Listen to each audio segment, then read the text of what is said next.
Bonjour et bienvenue dans la quotidienne de School TV, l'émission qui vous raconte l'éducation au quotidien. Au sommaire, aujourd'hui, peut-on parvenir à l'égalité femmes-hommes si dès l'enfance, les garçons et les filles sont séparés? L'invité du Grand Oral pense que non, mais elle a des solutions et ça marche. Nous accueillons la géographe Edith Maruet-Jousse. L'anti-sèche, vous le savez, c'est la façon dont l'actualité résonne dans les programmes. Actualité aujourd'hui, exposition au musée Carnavalet à Paris. On reste dans la thématique de l'égalité puisqu'elle est intitulée Parisienne citoyenne. Les programmes évidemment seront ceux d'histoire, l'histoire qui est omniprésente dans cette exposition. L'heure de la récré, toujours avec Emma, session de rattrapage. Il est encore temps de prendre des bonnes résolutions pour 2023, mais oui. Et puis enfin, on retrouvera Sandra Ferreira, notre nutritionniste et diététicienne pour sa chronique Plateau Repas. Au menu aujourd'hui, du foie, des poissons, des œufs et quelques épinards. On va parler des risques de carence en fer. La quotidienne de School TV, c'est maintenant, c'est parti, Grand Oral.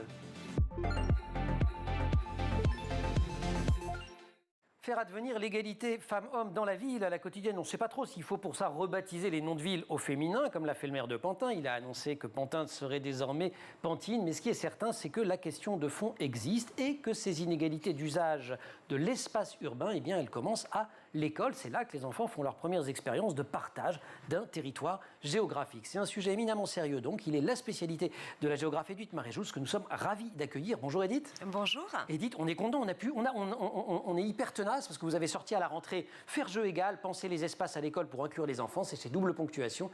Et voilà, et Pantin-Pantine nous a donné l'actualité qu'il fallait pour finalement réussir à vous accueillir. Avant d'entrer dans le contexte qui est celui de l'école, en général, des cours de récréation en particulier, un mot sur la ville en général. Femmes et hommes n'ont pas les mêmes droits sur l'espace urbain?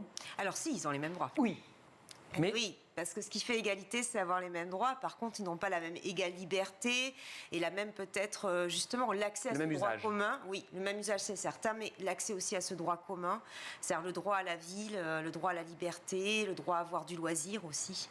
C'est pas une posture de principe, c'est pas une posture idéologique. Vous le vérifiez. Comment vous le vérifiez, ça? Alors je vérifie parce que le genre c'est un paradigme, hein, c'est pas une matière en soi et que ma spécialité, en tout cas mon doctorat est en géographie et que je vais utiliser, mobiliser les outils de cartographie, d'objectivation de la donnée sociale, d'observation. Voilà, d'observation, c'est là que je voulais en venir. Oui. C'est que vous regardez des espaces et vous constatez qu'il n'y a pas de mixité dans certains espaces en ville. Oui, alors pas de mixité, pas d'égal usage des équipements, une inégalité aussi dans la redistribution de l'argent public. Et puis peut-être quelque chose qu'on voit moins, mais qui est très intéressant aussi, c'est que on va dire les besoins ou les sujets ou la conditionnalité des femmes à l'espace public ou des filles à la cour de récréation ne fait pas sujet. Des bâtisseurs, des urbanistes, mais parfois même pas sujet politique. On ne se pose même pas la question. Vous m'avez repris sur le mot droit, vous avez bien raison. Il n'est pas neutre, vous le dites d'ailleurs, parce que le droit, on l'a effectivement. Donc c'est vraiment un problème d'appropriation. Mais chez les enfants, puisqu'on va aller à l'école maintenant, cette notion de j'ai le droit, j'ai pas le droit, eux par contre, certaines filles disent ah ben non, tel endroit, j'ai pas le droit d'y aller. Oui, tout à fait. C'est-à-dire qu'ils sont en capacité de définir ce qu'est l'égalité dans un débat. Oui, c'est avoir les mêmes droits, madame, très bien, mais ça va se traduire dans une quotidienneté de l'usage de l'espace de cours par nous, les filles, on n'a pas le droit de jouer au foot, voilà. Moi, j'ai pas le droit de traverser le terrain, il faut que je fasse le tour, ou moi, petit, j'ai pas le droit de jouer avec les grands, voilà, des choses comme ça. Donc, c'est la remise finalement en cause du fondement égalitaire, avoir les mêmes droits. Donc, on va travailler là-dessus ensemble. On reste dans la cour de récréation. Alors, il y a un schéma absolument récurrent dans toute cour de récré que vous avez visité, et vous en avez visité quelques-unes depuis plusieurs années. Décrivez-nous la cour de récré type. La cour de récré type, oui, c'est l'espace central qui est occupé par le jeu, ce qu'on appelle collectif ou sportif, en l'occurrence, dans 90% des cas, le foot, hein, voilà. Par les grands garçons. Et par les garçons. Ouais, et les grands garçons. C'est ça, CM1, CM2 quand on est à l'école primaire. Exactement. Ce sont les maîtres de l'espace. Et pas tous les CM, ceux qui sont les vrais garçons, ceux qui jouent au foot. Et donc, tous les autres, ils sont au bord. Voilà, donc à la fois les filles... Bien sûr. Qui parfois tentent des incursions, mais telles que vous le décrivez, d'une certaine façon, alors à la fois elles ne sont pas super bien accueillies, mais parfois elles-mêmes ne savent pas vraiment très bien faire, comment on s'y prend, enfin c'est une zone de danger.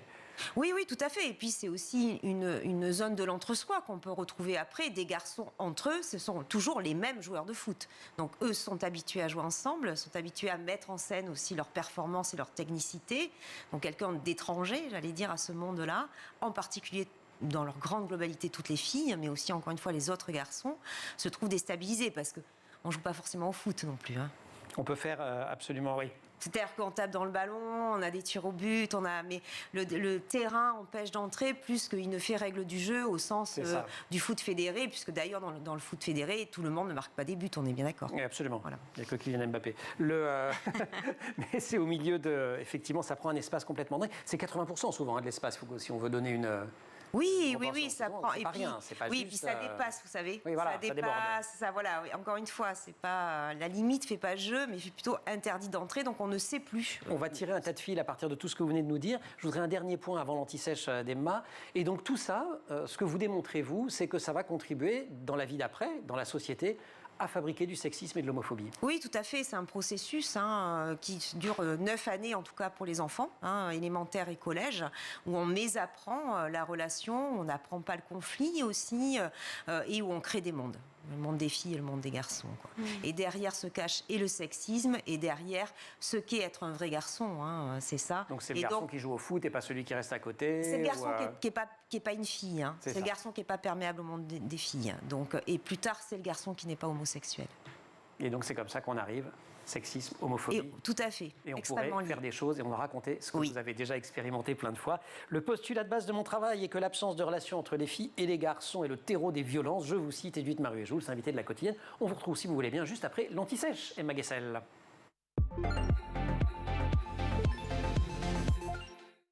Emma, bonjour. Bonjour Emmanuel. Dans l'anti-sèche, vous nous parlez d'une super expo. On ne change pas vraiment de thème. Expo qui se passe au musée Carnavalet à Paris et qui s'appelle Parisienne citoyenne. Oui, c'est jusqu'à la fin du mois. Plus que de la géo, mais on n'est pas loin quand même. Voilà, et parce que si je vous en parle dans l'anti-sèche, c'est parce que tout le long de l'expo, on croise des personnalités et des histoires qui sont à peu près toutes dans les programmes scolaires. L'expo se concentre sur les Parisiennes, mais à travers elles, c'est toute l'histoire de la condition de la femme en France que l'on découvre. Et puis Parisienne citoyenne, parce que l'expo raconte surtout l'émancipation des femmes à travers les époques. Sur les dates, j'imagine, si on prend ce mot de citoyenne, qu'on attaque à la Révolution ? Absolument. 1789, Révolution française, c'est une date qui montre bien l'implication des femmes dans la société de l'époque, puisque le 5 octobre 1789, des femmes, des Parisiennes se rendent à Versailles pour réclamer du pain au roi, et c'est sous leur pression que Louis XVI quitte Versailles pour rejoindre Paris. L'époque de la Révolution française, c'est l'époque où les femmes osent prendre la parole, elles participent à des assemblées, elles tiennent des salons, des clubs patriotiques. Une des figures emblématiques de cet engagement citoyen, c'est Olympe de Gouges, dont je vous avais déjà parlé dans la quotidienne. 1791, la déclaration des droits des femmes et de la citoyenne. Absolument, qu'on étudie en cours, mais voilà, je vous l'avais dit, le texte passe assez inaperçu à l'époque. Néanmoins, quelques avancées tout de même pour les femmes, le mariage civil, l'instauration du divorce. Spoiler, en 1793, ce sont à 70% des femmes qui le demandent. Le divorce, pas le mariage civil. Voilà, le divorce. Mais ça sera de courte durée, car en 1804, Napoléon met en place le Code civil et la femme mariée perd tous ses droits et reste donc soumise à l'autorité de son mari. On peut quand même aller voir le film Les mariés de l'an 2 pour se remémorer cette histoire. Les femmes qui, pour autant, n'arrêtent pas de faire entendre leur voix, et au 19e siècle, elles se battent sur différents fronts, notamment l'accès à l'éducation qui nous intéresse particulièrement. Absolument, parce que lire, écrire, c'est un pas énorme pour l'émancipation. Donc les femmes se battent pour avoir accès à l'école. À ce moment-là de l'expo, on découvre une autre figure importante de cette lutte des femmes pour l'accès à l'instruction, c'est Louise Michel. Elle a milité toute sa vie pour la justice sociale et l'égalité. Elle était institutrice, écrivaine, et elle demande la gratuité de l'instruction pour toutes. Chose faite en 1882, ce sont les lois Ferry sur l'école gratuite, laïque et obligatoire pour toutes et pour tous. Mais avec quand même, on en reparlera peut-être, les garçons, les filles. Voilà. Pas dans la même. Tout à fait. Mais les progrès sont quand même spectaculaires pour les femmes, même si le combat continue pour les études secondaires et supérieures, qui restent réservées à une minorité et surtout à une élite. Il y a l'éducation. Les femmes, elles veulent également participer à la vie politique de la France et notamment pouvoir voter. Là aussi, il va falloir attendre. Ah oui. La lutte pour le droit de vote s'organise peu à peu au début du XXe siècle. On parle des suffragettes, ces femmes qui militent pour pouvoir voter, mais aussi pour pouvoir être élues. Mais vous l'avez dit, ça ne se fait pas en un jour, loin de là, puisqu'il faut attendre la fin de la Seconde Guerre mondiale pour que les femmes obtiennent enfin le droit de vote. À noter que, bien sûr, entre-temps, les femmes ont participé activement à l'effort de guerre durant la Première Guerre mondiale, mais ça ne suffit pas, visiblement, pour qu'elles obtiennent le droit de de vote qui leur est finalement accordé en 1944, il n'y a même pas 100 ans. Et oui, c'est pas encore fini, puisque de grandes dates marquent un peu plus l'émancipation des femmes durant la deuxième moitié du XXe siècle.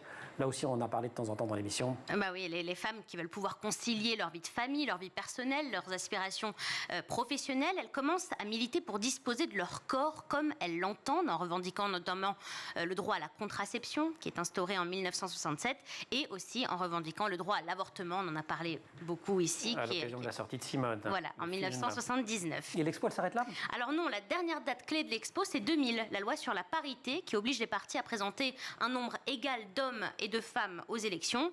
Mais avant ça, l'expo revient bien sûr sur les événements de mai 68, les luttes féministes qui s'organisent à l'époque avec le MLF, Mouvement de libération des femmes. Donc le tout est très bien documenté, très bien illustré. C'est vraiment une expo chouette.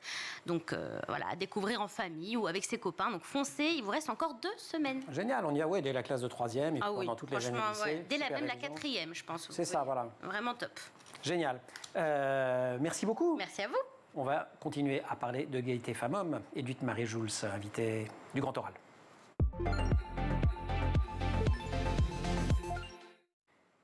Véritables espaces publics miniatures, les cours de récréation sont le lieu des premières inégalités, en particulier entre filles et garçons. C'est ce que démontre la géographe Édith Marie-Jules dans son livre « Faire jeu égal ». Alors il y a un jeu de mots, je ne sais pas si on le voit dans ces écrits un peu petits, il faudrait faire un énorme zoom, mais sur jeu, c'est jeu moi, enfin, comme je tue une nouveau île, et le jeu, le fait de s'amuser. Sous-titre « Penser les espaces à l'école pour inclure tous les enfants », c'est chez Double Ponctuation, Édith qui est l'invitée du Grand Oral. Est-ce que, je voulais poser la question un peu à l'envers, c'est forcément néfaste l'entre-soi? Non. C'est l'ancien garçon qui joue au foot qui vous demande. En fait, c'est pour un ami. Non, ça dépend. Si la question c'est est-ce que faire relation filles-garçons et femmes-hommes, c'est une valeur sociétale, la question est étrange aussi dans ce sens-là. Ouais. Est-ce que voilà.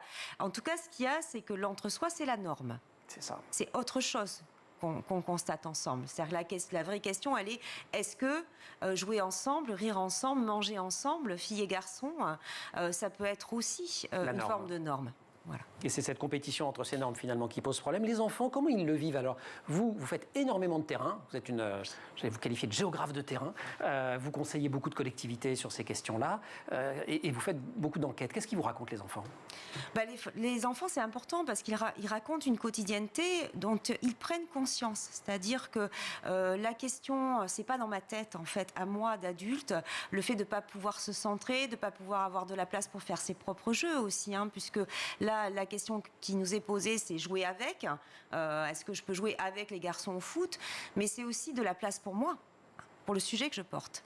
Ce que j'ai envie de faire... le jeu JE. Oui, le jeu, mais le jeu JE, le jeu JEU, vous savez, on entend souvent dire les petits jeux de filles, mais quelle est cette expression? Ça veut dire que ce qu'elles portent, c'est petit déjà, et qu'on n'a pas besoin donc de l'organiser, on n'a pas besoin de leur donner une place. Mais jouer au papa, à la maman, faire tourner la corde à sauter, courir, épervier, chat, etc. Qui sont des jeux mixtes d'ailleurs. Souvent les filles papa et la maman, mixité. Ça peut ne pas l'être, voilà. mais c'est mixte, ce que je veux dire, c'est que c'est pas parce, c'est l'inégale valeur, elle est là aussi. C'est-à-dire que les sujets qu'elles portent elles, on n'a pas besoin de les organiser, on les laisse, tomber. Donc elles font jamais groupe non plus, c'est-à-dire nombre. Et d'ailleurs, elles font jamais non plus citoyenneté au sens où vous l'avez très bien expliqué, Madame, sur cette exposition. C'est-à-dire ce qu'elles portent elles aussi comme lutte. C'est leurs conditions et c'est leur sujet. Oui, en premier lieu. Oui, tout à fait. Ouais. Encore que souvent on se rend compte que quand elles gagnent dans leur lutte, ça profite à pas mal de monde quand même. Mais bien sûr. Et à commencer par les hommes. Les adultes, est-ce qu'ils s'en rendent compte dans les écoles? Parce que ce schéma de la cour de récré genrée, finalement, on l'a connu quand on était enfant, on a vécu avec, on a grandi avec. Au besoin, on s'est ouvert aux questions d'égalité femmes-hommes, alors même qu'on l'avait vécu. On s'en rend compte? Alors, c'est compliqué de poser la question à l'école de la relation fille-garçon ou de la mixité au sens propre, ce que j'appelle moi la mixité, parce que de fait, c'est les seuls espaces, il faut quand même s'interroger là-dessus, où la parité est captive. C'est-à-dire c'est les seuls espaces dans notre vie où on est obligé d'être ensemble filles et garçons. Donc les enseignants et les enseignantes, les animateurs et les animatrices, ils voient des filles et des garçons. dans leur quotidienneté. C'est ça. Hein, mais ils n'interrogent pas forcément jouer ensemble ou toutes ces questions-là, j'ai envie mais je peux pas, on m'interdit, on m'insulte, je voudrais prendre de la place pour mes jeux mais je peux pas. Et puis on pense souvent que la cour de récréation, c'est un biais aussi, ça. C'est une expression d'une liberté en fait, donc finalement chacun fait ce dont il a envie ou chacune. Et en Sans voir réalité, qu'en fait il y a des hiérarchies, oui, une organisation de l'espace. Et puis la liberté est conditionnée à l'égalité. Hein, Et oui, c'est ça. voilà. Donc s'il n'y a pas d'égalité, il n'y a pas tant de liberté que ça. Si on parle solution, un certain nombre de villes demandent qu'on fasse des cours non genrés. Il y a eu Paris, il y a eu Lyon, mais il y en a eu bien d'autres. Je crois que vous avez même reçu des prix pour vos travaux il y a quelques années sur ce sujet. Comment on fabrique une cour non genrée? À la fois la méthodo et puis le résultat physique. Oui, alors j'aime bien parler de cours égalitaires pour ma part. Voilà. Hein, voilà, parce qu'on va pas faire un débat sur la question du genre, mais plutôt des cours égalitaires. En fait, finalement, on dépasse assez vite parce qu'à travers la question de la relation fille-garçon, hein, donc 52% d'une population et 48%, en fait, on va rentrer dans la question des usages. Qu'est-ce que tu as envie de faire? Qu'est-ce que tu voudrais avoir comme espace à la cour de récréation? Et on va se rendre compte que finalement, on va rééquilibrer aussi la question entre jeu collectif, jeu calme, espace intermédiaire. On va aussi, depuis 15 ans, nous diagnostiquer ce qui fait mixité, parce qu'il y a des espaces, enfin, il y a des fratries, jouer ensemble aux jeux de société, s'approcher des espaces enherbés, par exemple. Voilà, donc on va réhabiliter ces espaces-là et les légitimer à égale valeur, comme le jeu collectif, et on va dévoyer ce qu'on appelle un terrain de foot, parce que si ça s'appelle un terrain de foot, ça veut dire qu'on ne peut jouer à rien d'autre.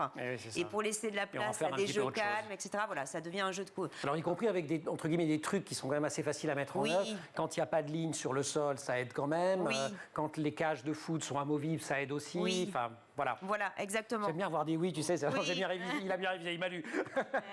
On va se retrouver dans quelques secondes à la quotidienne. On a une cour de récréation qui est tout à fait inégalitaire, puisqu'elle est tenue. Il y a la reine de la cour de récré, qui est là, heureusement, elle est formidable, c'est Emma. J'ai le droit de participer au jeu quand même, hein, c'est ça l'avantage, la cour de récré.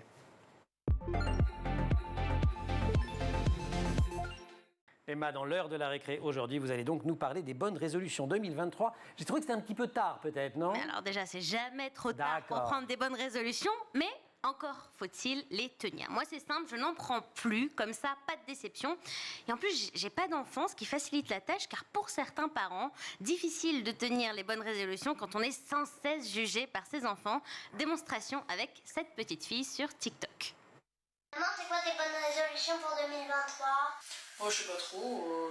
Si je peux t'aider, c'est volontiers parce qu'en 2022, c'était pas foufou de ton côté. Bon, tu sais quoi, je vais prendre les choses en main. Toi, il y a vraiment 2 bonnes résolutions que tu dois prendre. La première, c'est le niveau look. Cette année, tu t'es vraiment laissé aller. Hein. T'as vu comment t'es habillée, franchement, et ta coiffure, c'est n'importe comment. La deuxième résolution, c'est que tu lises plus, ça te ferait du bien. T'es tout le temps sur ton téléphone. Parce que t'es pas le lampadaire qui éclaire le plus de la rue, si tu vois ce que je veux dire. Et toi, Mila, c'est quoi tes bonnes résolutions alors? Moi, je trouve vraiment que j'ai quelque chose à changer. Tu sais ce qu'on dit, on ne retouche pas une œuvre d'art. Voilà. On ne touche pas à une œuvre d'art, Emmanuel. Donc j'ai décidé d'arrêter de prendre des bonnes résolutions. Ouais, non, je rigole. Vous avez raison, cette heure de la récré est une œuvre d'art quotidienne. Oh, mais c'est gentil. Mais oui, mais ça vient du cœur. Merci beaucoup, Emma. On recommence à parler dans le grand oral des cours de récré, et pas seulement, égalitaire, avec Edith Maruet-Jules. Grand oral.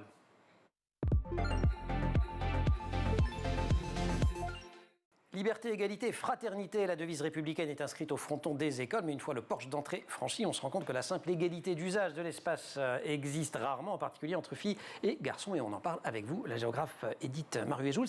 Idéalement, il faut, vous l'avez dit en tout début d'émission, vous parliez d'investissement. Je ne vous ai pas repris à ce moment-là, mais si on en dit 2 mots, et là, c'est pas seulement vrai dans la cour de récré, c'est vrai aussi dans la ville.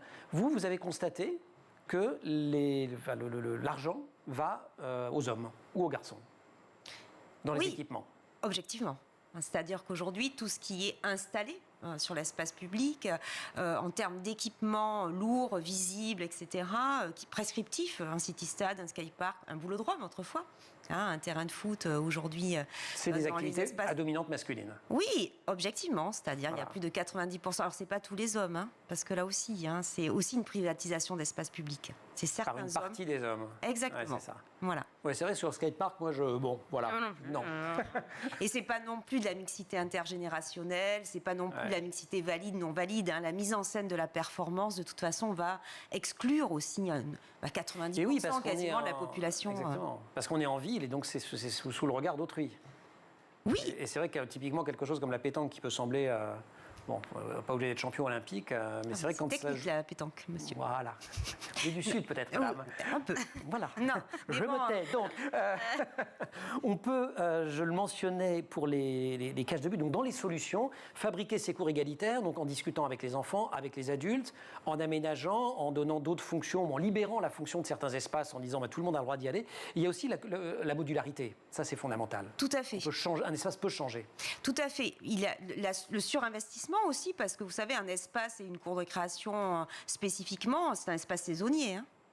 D'accord ? Et c'est aussi un espace temporel dans la journée, ce qu'on mesure très peu. C'est-à-dire qu'une petite récréation, c'est pas la même qu'une grande. Quand vous passez 10 minutes ou 2 heures dans une récréation, vous n'asseyez pas le même projet aussi en termes de relations filles-garçons. Surveiller donc le rôle des enseignants et des enseignantes et animer le rôle des animateurs et des animatrices, c'est pas le même métier non plus. Donc on va utiliser tous ces outils-là, en fait, on va faire transpirer les corps professionnels sur cet espace-là pour y amener de l'intelligence collective et effectivement de la souplesse, en fait. Mais cette phase, elle est fondamentale. Il faut expliquer. Si on se contente du jour au lendemain de décréter quelque chose qui vient d'en haut, ça ne fonctionne pas. Non. Ça, c'est essentiel dans la démarche que vous mettez en œuvre avec la collectivité. Et puis même simplement l'aménagement, c'est-à-dire que ça rend possible. Donc il faut arrêter de rendre impossible déjà, c'est pas mal. Mais derrière, c'est tout le projet collectif. C'est le projet global, c'est le projet sociétal aussi. Est-ce que la problématique est la même au collège et au lycée ? Oui. Alors, au collège, ça s'aggrave. C'est-à-dire qu'on pourrait avoir l'idée que, oui, une petite fille de 7 ans, elle ne va pas s'imposer dans les espaces. D'ailleurs, là, on n'a pas le temps de discuter, mais cette question du miroir, c'est-à-dire la mise en scène de la force au sens de je suis fort physiquement, mais je suis fort en ça aussi. C'est ça la question du foot, des garçons, de ces garçons-là par rapport aux filles. Et de demander aux filles de s'imposer dans un groupe où elle est seule, par exemple, où elle n'a pas cette technicité ou l'habitude de jouer, c'est aussi quand même bizarre. Mais bref, on peut se dire, oui, à l'adolescence, quand elle aura 14 ans, elle aura pris de la graine, alors qu'en fait, elle renonce. Elle renonce, elles le disent, on n'a pas les mêmes droits, nous, madame, que les garçons. À partir de 15 ans, c'est ce qu'elles considèrent, ce qu'elles ont. Donc, ça veut dire qu'elles n'ont pas la même liberté. Bien sûr. Et d'ailleurs, on le voit, c'est un processus qui s'adresse aussi à nous en tant que femmes. On ne reprend pas non plus l'espace de pouvoir sur l'espace public. Dans les villes en général. Bien sûr. Dernière question sur un sujet qui peut sembler totalement trivial et qui ne l'est pas du tout, qui souvent est autour des cours de récré, c'est les toilettes. Oui, bien sûr. C'est un enjeu énorme. C'est un enjeu énorme pour plusieurs raisons. D'abord parce que c'est de la quotidienneté des enfants. Moi, si je m'intéresse aux toilettes, c'est parce qu'ils m'en parlent. Parce que ça fait partie de leur espace de cours. Et on va aux toilettes pendant la récréation, en l'occurrence. Donc du coup, c'est vraiment une quotidienneté, parce que 8 enfants sur 10 s'empêchent d'aller aux toilettes. Enfin, on connaît les constats, c'est un problème de santé. Et ça pose des problèmes de santé. Ouais, mais c'est aussi un problème de charge mentale. Pour les enfants, c'est-à-dire se retenir de boire pour pas avoir envie de faire pipi, penser à ça, on arrive en fin de journée. C'est ce que bien vous dites, sûr, ils réfléchissent, la une partie de leur énergie est prise par ça et pas pour écouter ce qu'ils se disent en cours. L'apprentissage, elle est beaucoup plus compliquée, donc ça se résout aussi le problème des toilettes. Faire jeu égale penser les espaces à l'école pour inclure tous les enfants. C'est sorti il y a quelques semaines aux éditions Double Ponctuation. Edith, merci beaucoup. Vous restez avec nous. On va parler d'un autre truc vachement important, c'est la cantoche. Bah oui. C'est l'heure du plateau repas. On est jeudi. Merci beaucoup, Emma. Merci. Sandra Ferreira.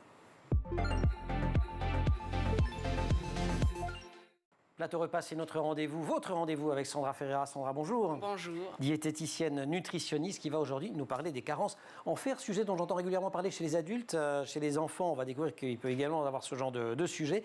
Un mot peut-être sur le contexte. Ça sert à quoi le fer ? À quoi ça sert le fer ? C'est important de savoir que ça entre dans la composition des globules rouges, ce qui va permettre de transporter l'oxygène vers tous les organes du corps de l'enfant et de l'adulte d'ailleurs.